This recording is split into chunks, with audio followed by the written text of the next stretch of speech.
Good morning, guys.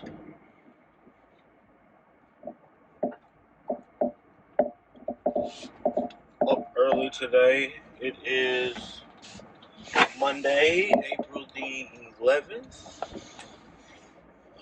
This video is actually for Sunday, the 10th, which is also a milestone vlog. You would think by now, this amount of episodes, I know what to call it by now, but I don't. This is a milestone vlog for me. This is my 100th vlog. 100th vlog. I am very proud of that. It was real good to have kept up with something and stayed committed to something for 100 days. It's not as easy as it may look. I don't know how easy it looks, but it hasn't been very easy. I do have some confessions.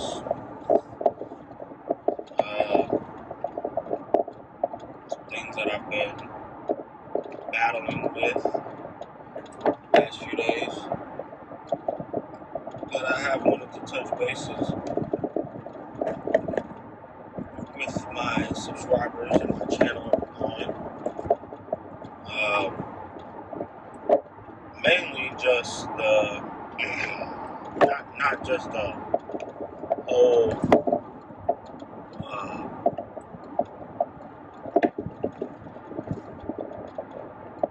getting into the fitness and the health stuff that I've been greatly slacking on.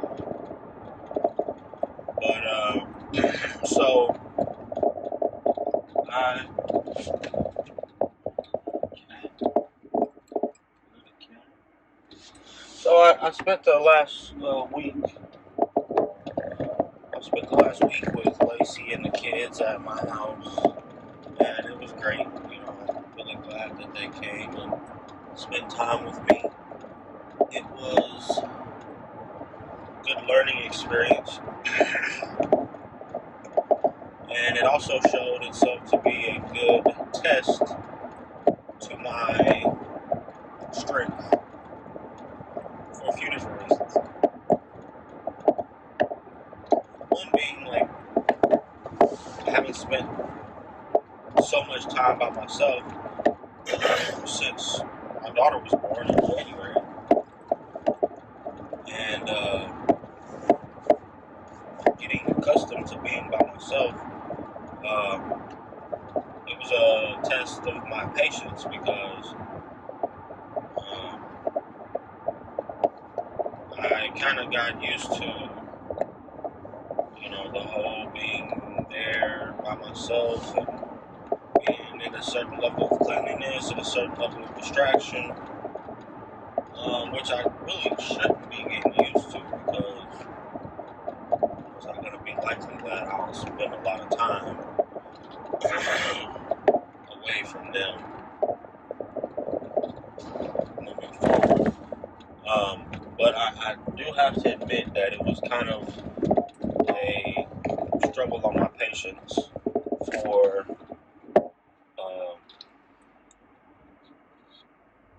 me going to work and doing things that I haven't done yet with them, having them there.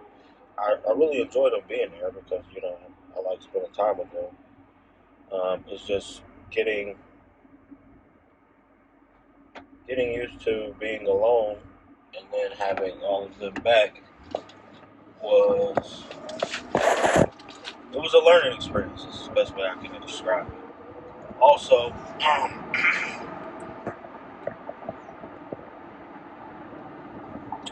something else I forgot to mention in my videos that I've been doing with her, something that we never talked about, I don't know why, because it would have made for good conversation in one of these videos, and that was the fact that she's actually started back smoking, and I haven't. So that posed another problem on my, willpower, because I was doing great. I've been doing just fine. I haven't thought about it, haven't really had an open mind. I'm trying to keep that same mentality, to be honest. But I will say, in all honesty, that I don't have a confession that I actually smoked. But I do have to confess that it has been extremely harder to want to not smoke when someone that you're that close to does smoke. I don't know why that makes a big difference. Probably just because, people have like a herd mentality. But I can honestly say, being around her smoking made it very difficult for me to not want to smoke. And I was actually the person buying her cigarettes. And the main thing was, like, I didn't want her to feel like she was obligated to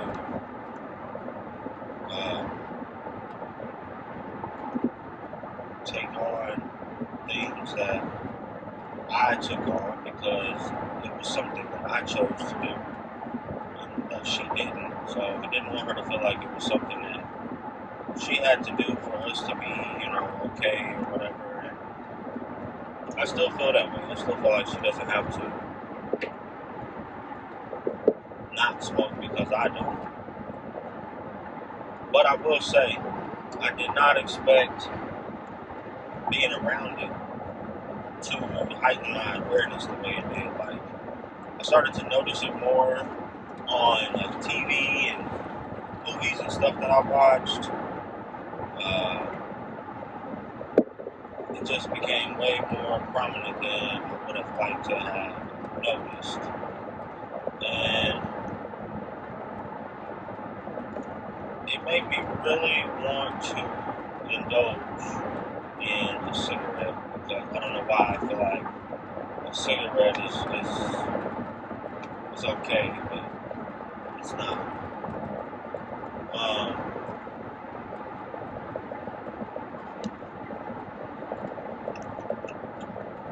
Let's see, what else was I going to say? So one night, I think it was like the night before last, or last night. Not last night. It was last night I was at her house. But the night before last, she was there with me. She had actually went to bed on me. And while I was watching a movie, I just got like this really strong urge to want to smoke a cigarette. So what I did was, went over to her side of the bed and I got her a pack of cigarettes. I took one out and I smelled it. And just held it up to my nose and smelled it. And once I smelled it, I was just like, yep, I don't miss that. And I didn't. I put it back in the pack and I got back in bed and went back to bed. I don't know. I guess I just wanted to remind myself that I didn't like it, because it kind of seemed better than what it was because I had some little contact with it.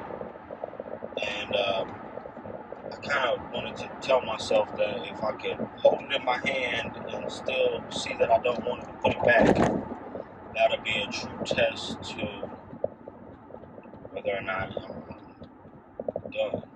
Because once it's in your hand and you're holding it and nobody's watching, the real big thing for me is when no one's watching, because it seems like I could possibly slip back if no one saw me doing it, to kind of like live a secret life of smoking.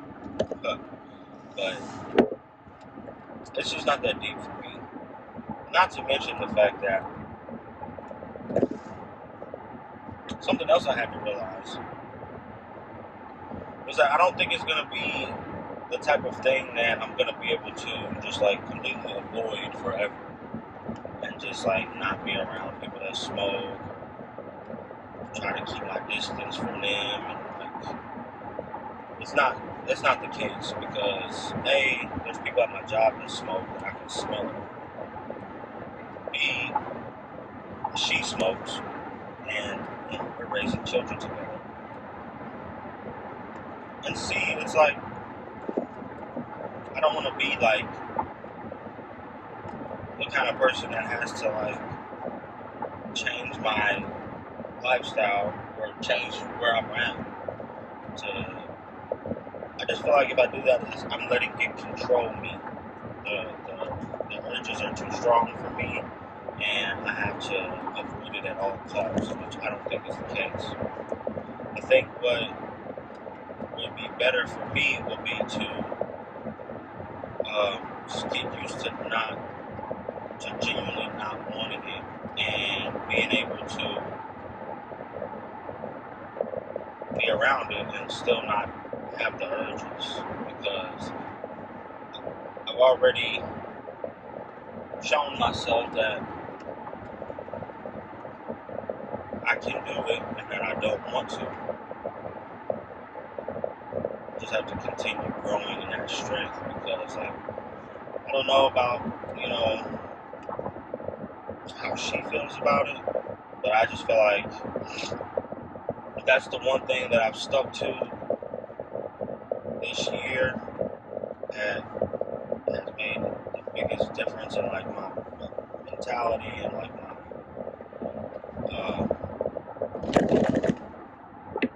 attitude towards like my willpower and my discipline. And I would really rather add on to that than to subtract that. Like, the urges come and go. Like I was telling her when we were talking the other day,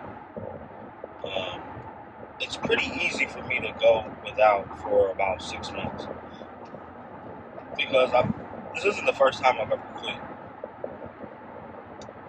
And it's right around the 6 month area, which I'm 4 months in, so I've got about 2 more months. It's right around the 6 months area that it gets like really hard for me personally. I don't know why. And that's what we were really talking about. Is like, why does it get harder after you stop doing it for so long? And I don't know exactly why, but I do know, and I'm gonna try to make it past that hump and go as far as I can. I mean, I plan on not smoking anymore for good. But used to say, you know, I don't succumb to it, but I'm gonna try my best not to. And that's a lot of the reason why I started this vlog, was to keep track of the progress of me letting go of that, something that was so deeply rooted into what I did. And it's been okay so far, you know. I've been doing good about it, you know. I'm not struggling as bad as I thought I would be.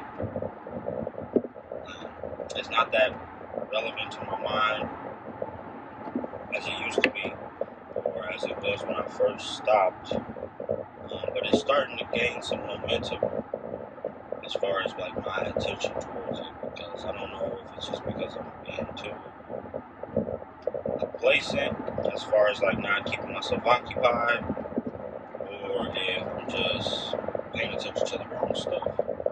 But it's definitely trying to like sprout its way back up, and I'm definitely trying to kill it at the roots. But it is what it is for now. I don't feel like it's got the footing to take hold like it did before. That's not what I want. That's not what I'm trying to have happen. But I just have to keep focused on why I don't want that anymore. I think another reason why it's different for me and her is our ages. I think at her age, I mean, she's 6 years younger than me. So I think at at her age is kind of less severe in her mind, and I feel like I can understand that because at her age I felt the same way. Like, what's the big deal? I got time. I'm still in my 20s. That was my mentality. I'm in my 20s, so I'll be okay. It's not that bad. But I mean, that mentality took me, through all of my 20s and kept me smoking for years. And it's really like the biggest regret from that at this point is the money wasted. I've spent tons of money on cigarettes, on weed, on different things that went along with smoking, went along with that habit that I'm never going to get back. And that breaks my heart more than anything because there's so much better things I could have spent my money on. And not to mention the fact that growing up, that was one thing that I always despised about what my mom did as a child, as a younger adolescent.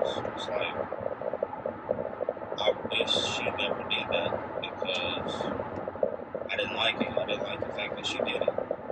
Not that I fully understood what the consequences were at that time. I just didn't like that she did it. And I didn't really care too much about who she was when she was doing it. But she did the same thing that I did, and at 30 years old, she just quit cold turkey. And she wasn't 30. She was older than 30. She was 30 when she had me, so she was definitely older than 30 when she stopped. I want to say she was probably about 40, because I know I was at least 12. So she was probably 42, so we're 30 years apart. But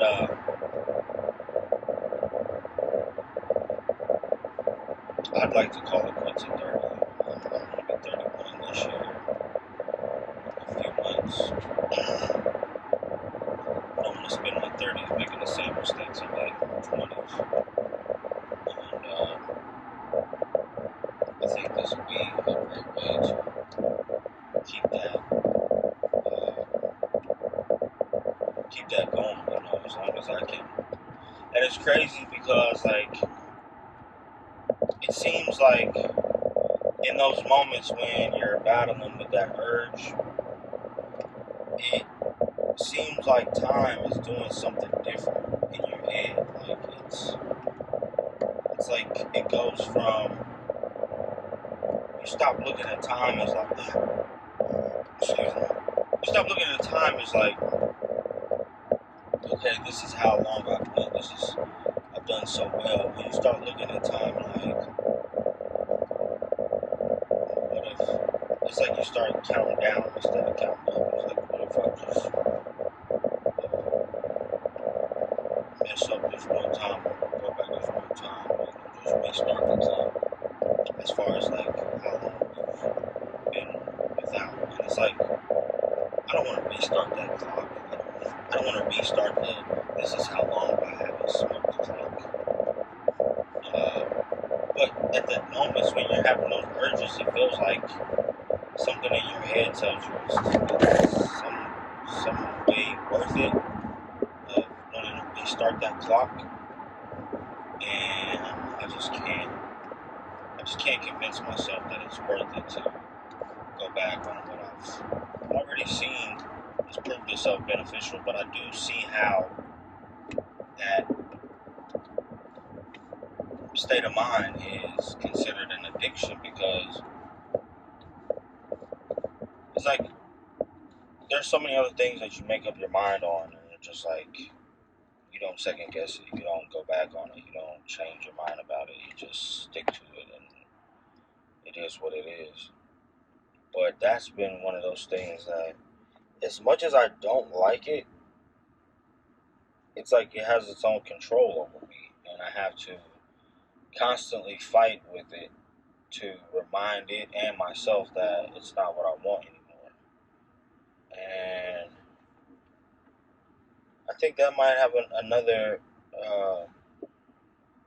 That may be another piece of the puzzle as to like why my mood has been like negative, because I could be, dealing with. I don't know. I feel like sometimes when you try to stop something and things aren't always looked at from a positive perspective, you kind of look at them as negative as possible in order to give you an excuse to go back to what you were doing, because in your mind it's like it's not getting any better anymore. So it's like that has to be controlled as well, because that can overcome you. And I think that has a portion of the value towards why I did smoke for so long, because I had such a negative mentality about more things than I should have. But I also feel like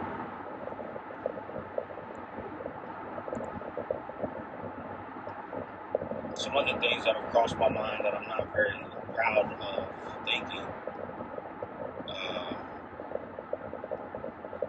that are actually kind of difficult for me to digest. It's like my thoughts on my life and how it's been changed due to my children. And something that I had said to Lacey this past weekend that it's kind of been on my mind. It's like, do you ever wonder what our lives would look like if we never had children and we just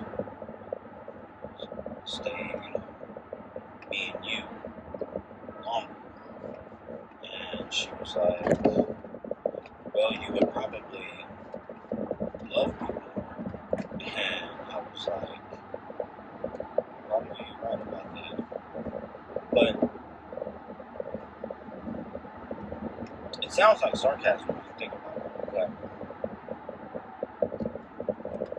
in all honesty, it's like sometimes I wonder, if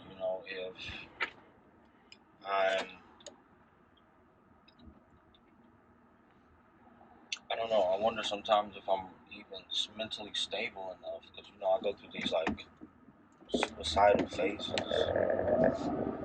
I wonder sometimes if I'm mentally stable enough to even be able to raise children or be responsible for children. And that's a terrible feeling, It's a terrible feeling on top of the stress of having to provide, to feel like, worthless. And I don't know if it's just because I've, became a parent prematurely, or if I'm just not as a fan of being a parent as I thought I was, or if I'm just becoming like short fused because of the adjustments that I'm trying to make all at once. Can't put my thumb on exactly what's causing these issues, but I will say, spending time with my kids and being around them does give me like renewed strength.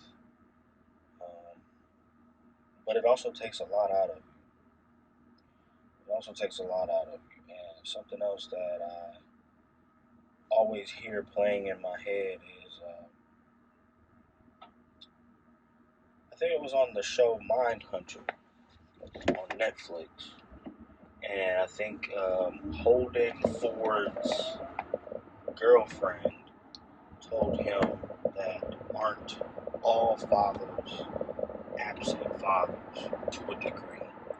Just meaning that men in general, being providers, have to be absent, in order to provide. And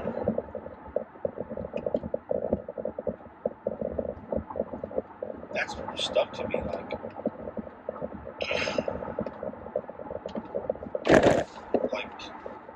lie. Like, I feel like, regardless of how good of a parent I try to be, my position requires me to be absent to a degree. And all of my children, even the ones that I'm in a relationship with their mother, it's like I'm still absent from them when I'm gone to work, absent, and I'm not with them every day.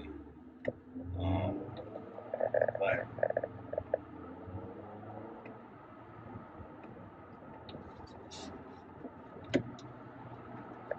as a man, that's just the role you play. And like I always say, everybody's got to play their part, play your position. But like, I don't know if it's because I spend so much time being like a stay-at-home dad and enjoyed it, or if it's just because I don't want my children to feel the way I feel about my father to me, which I don't think I can prevent, regardless of how well I try to make my presence known.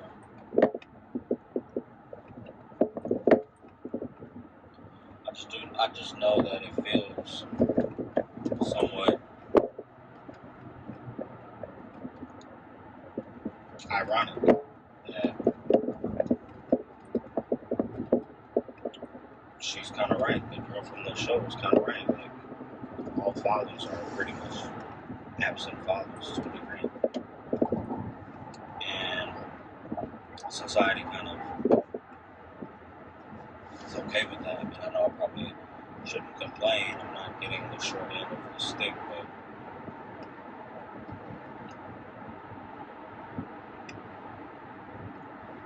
it's a slippery slope, I guess. But I just wonder sometimes, like,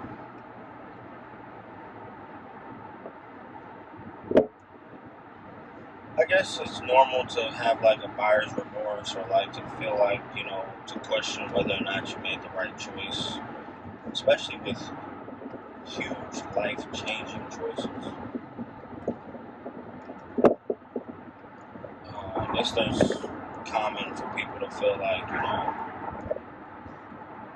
maybe rethink that or think about what if more than they should.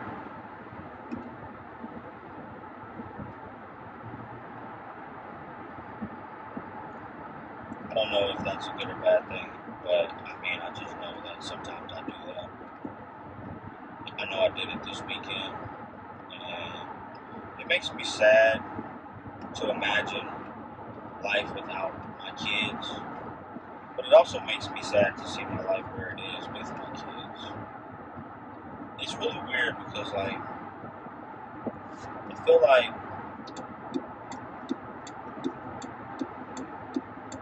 I feel like they give me a lot of motivation and a lot of support, but I feel like they also take a lot from me that I don't know I know I won't get back. And I just don't know if I have enough to give.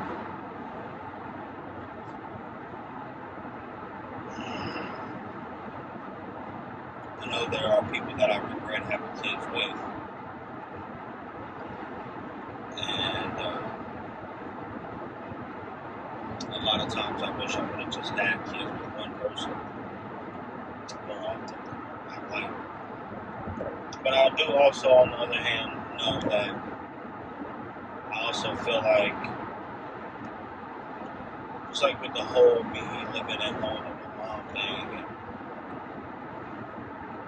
how I view that, I know that it's not doing me any good to look at that in a negative light, or to have a negative attitude about it. That does me no good. And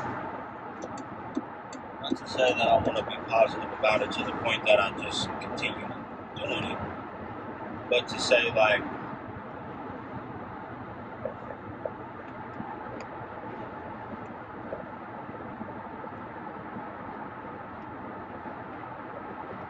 have to be grateful for where I am and what I have and what I don't have before I can excel. Like, it's like count your blessings, because that's the key. I have to learn how to be grateful for where I am and what I have and how I'm doing in order to progress. And I think that's what's been missing from a lot of my emotions, is that gratefulness of where I am. Even though I'm making strides to be better, to have better, I still have to be grateful for what I have. And that's something that I think is going to be a requirement in order for me to feel like progress is being made. But it's not easy to keep your spirits up, man. You're just like, revolving door of emotions. So I'm gonna go ahead and wrap this one up. I'm driving into a little bit of traffic, and I'll get back with you guys later on tonight for episode 100, vlog 101. And as always, thanks for watching, liking, subscribing,